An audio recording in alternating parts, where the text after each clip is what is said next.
ดีครับวันนี้เราก็จะมากินจุ่มหม้อไฟนรกครับจุ่ม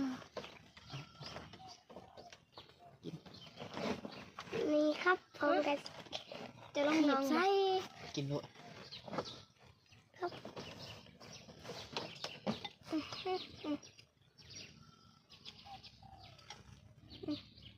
ไทยวัน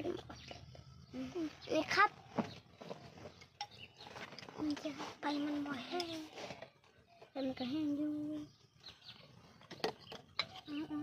บัดนี้เอากูใต้กูถึงจะแส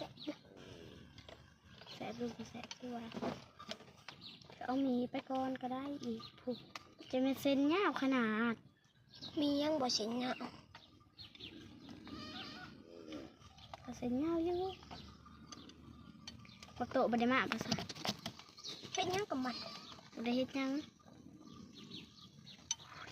ถ้าอยากให้มันกินน้ำกินเห็ดเบิ้งปลาแซลมอน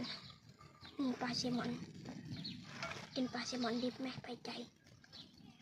ว้าจะหมดเดงแจวทำไมมันนุ่มใส่แจวกันเด้อปลาแซลมอนเบิ้งเด้อ